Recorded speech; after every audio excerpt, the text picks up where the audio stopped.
Pinalaga ng ilang magsisilbing House prosecutors ang sinabi ni Senate President Chis Escudero na pwedeng mabasura ang impeachment case laban kay Vice President Sara Duterte sa pamamagitan ng boto ng simple majority. Sabi naman ng bise sa isang panayam ng Russian media, may kinalaman sa eleksyon 2028 ang mga umano'y pag-atake sa kanya. Balita hatid ni Ivan Mayrina. Ang kinakaharap na impeachment case at pagkakaresto ng amang si dating Pangulong Rodrigo Duterte may kinalaman daw sa eleksyon 2028 ay kay Vice President Sara Duterte sa panayam sa kanya ng Russian state-owned media na Russia Today na ibinahagi ng kanyang tanggapan. Siya raw ang tinarget dahil siya ang frontrunner sa 2028 presidential elections. Sabi pa ng bise, walang intensyon si Pangulong Bongbong Marcos sa bumaba sa pwesto. Gusto raw ng Pangulo na panatilihin ang sarili o kanyang pamilya sa kapangyarihan. Dagdag niya, iniisip daw nilang hihina siya kapag naikulong ang dating Pangulo dahil iisang pamilya sila. Buwelta na Malacanang. Siguro yan po ang nais niya maging naratibo, ipakita sa taong bayan, pero nawawala po yung issue patungkol sa kanyang accountability tungkol sa confidential funds at iba't iba pang mga complaints na napapaloob sa articles of impeachment. Siguro po nais din po natin malaman ang katotohanan at wag lapang pong magtago sa naratibo na siya yung frontrunner para sa 2028 presidential election. Ang ilang kongresista na magsisilbing prosecutor sa impeachment trial, inalmahan ang pahayag ni Senate President Chis Escudero na maaring madismiss ang impeachment case si Vice President Duterte sa pamamagitan ng simple majority o boto ng 13 senador. Kung may simple majority ka to dismiss, for example, then imposible ka na maka 2/3. Hindi ba? Correct. It's simple math. Tila may sariling bersyon daw ng konstitusyon si Escudero ayon kay ML Party List Representative-elect Laila de Lima. It's clear enough na once transmitted na yung articles of the impeachment to the Senate, yung start na ng proceedings. And what are they doing now? Hindi na natin naiintindihan. It has been showing that a kind of posturing as if the 1987 Constitution is not there, as if the 1987 Constitution is not clear enough. Ayaw raw ni de Lima na hulaan kung anong motibo ng Escudero, pero marami na raw agam-agam.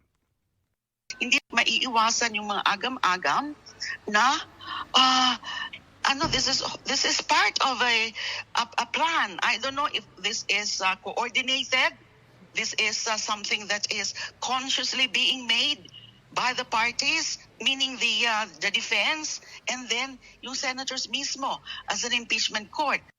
Iginit din ni Representative Jervil Luistro na hindi pwedeng ibasura ng impeachment court ang articles of impeachment. Nakasaad daw sa konstitusyon na ang trabaho ng impeachment court ay to try and decide o magsagawa ng paglilitis at magbaba ng hatol. Kinwestiyon din ito ng isang pumirma sa articles of impeachment. Malaking tanong, bakit? Anong reason nyo para i-dismiss or i-junk? Ayaw nyo bang makita o masilip man lang yung mga ebidensya na ipipresenta ng dalawang panig? Yun ang pinakapatas sa lahat . That's why dapat impartial. Sang-ayon naman si Senador Alan Peter Cayetano kay Escudero, pero ang tanong niya, tama ba ito? The Senate acts through its members and majority wins. Now, just because you can, it doesn't mean you should. Di ba? Hinihingan namin ng reaksyon dito si Escudero. Ivan Mayrina nagbabalita para sa GMA Integrated News.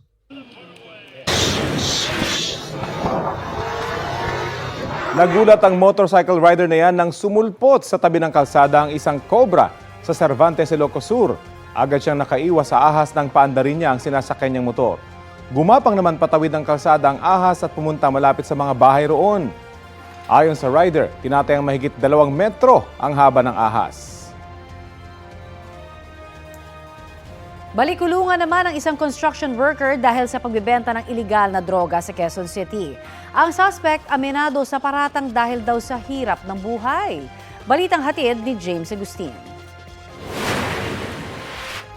Inaresto ng mga operatiba ng Galas Police Station ng 49 anyos na lalaking construction worker na nahulian umano ng droga sa Barangay Tatalon, Quezon City. Yan ay matapos siyang silbihan ng search warrant na inisyo ng korte. Nakuha sa bahay ng sospek ang mga plastic sachet na naglalaman ng droga at drug paraphernalia. Base sa mode of operation po na nag-gather namin sa kanya, kinukuha niya po yung illegal drugs sa loob ng bahay niya. Wala po sa mismong posisyon niya. Kaya po in-applyan po natin ng search warrant. Sa kabuuan, naabot sa 30 gramo ang shabu na nagkakalaga ng 204,000 pesos. Ayon sa pulisya, nagbebenta ng droga ang sospek na ang karaniwang transaksyon abutan sa personal at online. Bali, ang area of operation po nitong si alias Elmer is Barangay Tatalon po. At ang kanyang mga parokyano po ay mga taga Barangay Tatalon lang din. At yung mga freelancers po na yung mga nag-aalok po ng services sa Banawi area po. Ng mga mekaniko. Ito na ang ika-6 na beses na naaresto ang sospek dahil sa kasong may kinalaman sa droga. Taong 2022 siya huling nakulong. May nakuha po, konti lang. Ano daw ang sasabi mo sa aligasyon na nagbebenta ka ng droga? Opo, nagbibenta po ako kasi mahirap ang buhay. Walang ulo trabaho pa, ano-ano lang yung trabaho ko, construction. Sinampa ng sospek na reklamong paglabag sa Comprehensive Dangerous Drugs Act. James Agustin, nagbabalita para sa GMA Integrated News. Ito ang GMA Regional TV News. Balita sa Visayas at Mindanao mula sa GMA Regional TV. Patay sa pamamarilang isang pulis sa President Quirino, Sultan Kudarat. Cecil, sino yung suspect? Rafi, mismong biyanan ng biktima ang nakabaril umano sa kanya. Ayon sa pulisya, nagkaroon ng pagtatalo ang 37 anyos na biktima at kanyang asawa. Naagaw raw ng misis ng pulis ang baril at ibinigay ito sa kanyang ina. Pumunta sa garahe ang pulis na sinundan ng mag-ina. Doon na nabaril ng ina sa tiyan ang kanyang manugang. Hawak na ng pulisya ang sospek na walang pahayag. Doble perwisyo ang naranasan ng isang e-bike driver sa Lapu-Lapu City dito sa Cebu. Sa video, makikita ang pagdaan ng dalawang lalaki sa Barangay Agus. Hawak ng lalaking nakasando ang cellphone na pagmamay-ari pala ng kasama niyang driver. Hiniram daw ito ng pasahero, pati ang 100 piso para palodan umano. Pero tumakas ang pasahero, tangay ang pera at cellphone na ibinenta naman niya. Sa tulong ng social media, natuntun ang nakabili ng cellphone at naibalik ito sa driver. Tinutugis at inaalam pa rin ang pagkakakilanlan ng salarin. Sinabi ng Department of Justice na maituturing na mayaman at makapangyarihan ang grupong itinuturo ni alias Totoy. Kabilang din sa mga isininawalat niya ang pagkakasangkot ng isang babaeng showbiz personality sa usapin. Balitang hatid ni Ian Cruz. Handa na raw ang affidavit ni alias Totoy, akusadong gusto ng tumestigo hinggil sa pagkawala ng mga sabungero. Isusumite raw niya ito kapag kumpleto na ang hawak niyang ebidensya at nasa poder na niya ang mga taong magpapatotoo sa mga aligasyon niya, kasama sa mga isiniwalat ni alias Totoy sa kanyang affidavit. Isang sikat na babaeng showbiz personality ang sangkot umano sa pagkawala ng mga biktima. Mayroong isang babaeng celebrity. Hindi ko na muna pangalanan at alam na nila yan. Kasama siya sa Alpha member. Ibig sabihin, kasama siya sa grupo. Hindi na idinitalya ng husto ni alias Totoy ang papel ng showbiz personality. Pero kabilang umuna ito sa mahigit 30 pulis at sibilyan na pinangalanan niyang dapat nakasuhan. Isa siya, pag nag-meeting-meeting, andun siya. Isa rin siya na susi kung sakali. Siya ang mas marami ding alam. Ayon kay Justice Secretary Jesus Crispin Remulla, maituturing na makapangyarihan at mayaman ang sindikato ng mga sabungero na itinuturo ni alias Totoy. 20 ang isinangkot nito sa core group. Kakilala yan. Pero hindi natin pwedeng i-reveal pa kasi nagka-case build up pa rin tayo. May grupo yan na kasama pero meron talagang corporate setup yung principal natin na kumikilos. Bukod sa organisado, malalim rin umano ang kapit ng grupo. Mayroon pa tayong grupo ng police officers na involved. Hindi ito basta-basta. Some of them government officials. Minsan na rin anyang nagmalaki ang mastermind na hanggang Korte Suprema ay may impluensya sila. Basta yung sinasabi ng mastermind, narinig ko yung kanyang in his own words, kaya natin yan, kahit Supreme Court daw, kaya niya. Sinasabi niya. Kaya kakausapin natin ng Chief Justice. We will tell him what are the things that are hindering our way through this. Kasi nga, ang bigat talaga na kalaban sa dami ng pera. Ang Korte Suprema hindi pa raw makakapagkomento ayon sa tagapagsalita na si Attorney Camille Ting dahil hindi pa naman nila nakakaharap si Secretary Remulla kaugnay sa bagay na ito. Gumugulong na naman ang inisyal na pag-iimbestiga ng National Police Commission o NAPOLCOM dahil may isinasangkot na pulis si alias Totoy. Wala anya silang sasantuhin. Ang NAPOLCOM ang pulis ng pulis. Hindi ako komportable na may mga kasama tayo sa police force, sa PNP, na involved dito sa mga nawawalang mga sabongero. Hindi tayo magdadalawang isip kung kinakailangan nating disiplinahin at tanggalin sa serbisyo at i-dismiss ang mga involved na police, gagawin natin to. Para sa Justice Department, may kredibilidad si alias Totoy. Credible enough. And sabi ko nga, hindi lang naman testimonya, meron siyang mga dokumento na, tsaka may video pa nga na hawak, na magpapatunay. Kasi nasabi niya. Papasa po siyang state witness? Step by step yan. Basta that will be left for the prosecution to pave the way for this to happen. Naghahanda na rin ang DOJ sa paghahanap sa mga nawawalang sabongero sa Taal Lake. Kausap na ron ito ang Japan ukol sa dagdag na kapabilidad sa underwater search. In the Japanese government for assistance here. Pero meron naman tayo mga remote vehicle sa DNR na pwede rin gamitin. But the technical expertise and experience, yung kulang tayo. Well, we will ask them to provide us also with the... Para makakalap ng dagdag impormasyon, nakipag-ugnayan na ang CHR Calabarzon at Investigation Office sa Criminal Investigation and Detection Group ng Batangas Police at Coast Guard Substation sa Talisay, Batangas. Ian Cruz nagbabalita para sa GMA Integrated News. The International Criminal Court is now in session. Rodrigo Roa Duterte.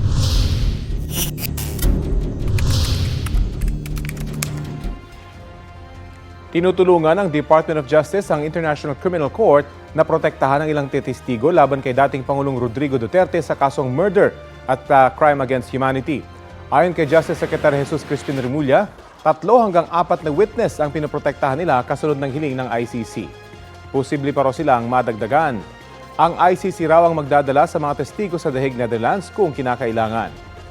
Kahit nakikipagtulungan ng DOJ sa ICC, gate ni Remulla na hindi pa rin miyembro ng ICC ang Pilipinas. March 2019 nang kumalas ang Pilipinas sa Rome Statute na nagtatag sa ICC. International Tribunal yan eh. And sabi ko nga, 9581, we already chose not to pursue the cases and let the ICC pursue these cases. Given that, it becomes also our obligation to help them because we are giving up our jurisdiction for their jurisdiction.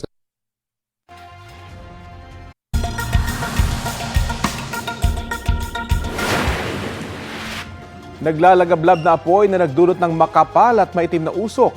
Yan ang nasaksihan sa Myanmar nang sunugin ng mga nakumpiskang iligal na drogang halos $300 million ang halaga. Katumbas yan ng mahigit 17 billion pesos. Sa 3 magkakahiwalay na seremonya, sinunog ang 1,700 na kilo ng heroin, 16,000 kilo ng methamphetamine o mas kilala sa Pilipinas bilang shabu, mahigit 280 milyong stimulant pills at iba pang iligal na droga. Isinagawa ang pagsunog kasabay ng International Day Against Drug Abuse and Illicit Trafficking kahapon.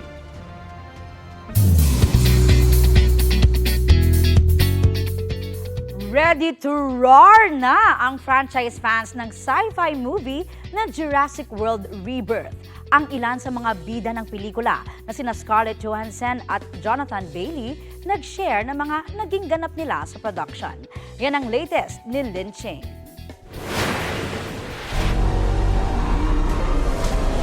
The dinosaurs are back. lalakad na ulit ang mga prehistoric giants sa Jurassic World Rebirth sa pangunguna ni Hollywood superstar Scarlett Johansson na isang self-described Jurassic Park nerd. 15 years of manifestation has worked. What was the first thing that you did as soon as you found out you're Zora? I called my husband Colin and was like, I'm in Jurassic! Because he knows how meaningful it was. He's still so excited. Even if you feel kind of embarrassed, to share your enthusiasm, you should, because it can result in a dream come true. But you slept in a Jurassic tent for a year, solid year. I did. Have you replaced that tent? I mean, do you have a tent now for you and your kid? I think my sister made me get rid of it after a year because she was like, this thing takes up the entire room, like whole bedroom. I do a lot of pillow forts. I have a 4-year-old and he is very into pillow forts. So I do a lot of construction with those. You must think you're the coolest mom since you're, playing with dinosaurs now. I hope so. I'd like to be thought of as the coolest mom. I have an 11-year-old daughter, so she goes in between thinking I'm the coolest mom and also the most embarrassing mom, which is, I think, healthy. As a rite of passage. Yeah. Kitang-kita ang magandang relasyon ng buong cast on and off camera, lalo na sa mga bidang sina Scarlett, Mahershala Ali at Jonathan Bailey. It's a collective of good people. A lot of wonderful spirits, a lot of really talented people. Jonathan, your life has changed so much the past 2 years. It's been crazy. What are you most thankful for? Meeting brilliant people along the way. It's there's a lot of pinch me moments, but we started the press tour in London, and I had about 25 friends and family, and my school friends were there, and really just sort of thankful for those friendships and real people that sort of keep it all grounded and happy. Unforgettable para kay Rupert Friend ang Jurassic experience dahil sa kalagitnaan ng shoot, pinanganak ang kanyang first baby. I'm up 60 feet in the air on a wire, and they're signaling to me, you've got to come down, your wife's on the phone. She says her waters have broken. The producers cut me out of the stuff, got me on the last seat of the last plane out. I watched my daughter being born on FaceTime in the lounge of the airport. Dahil tungkol sa pagbuhay sa mga extinct na dinosaurs ang plot ng Jurassic Park, tinanong ko ang stars ng pelikula. If you could play God and bring back an extinct creature for just one day, or bring back someone who has passed on, what or who would it be and why? I went from woolly mammoth to George Michael. Wow! In one thought, which is actually has happened I before. too was like a dodo bird, my grandma. You know what? Prince! Yes! Prince! Palabas na ang Jurassic World Rebirth sa July 2. Lin Cheng nagbabalita para sa GMA Integrated News.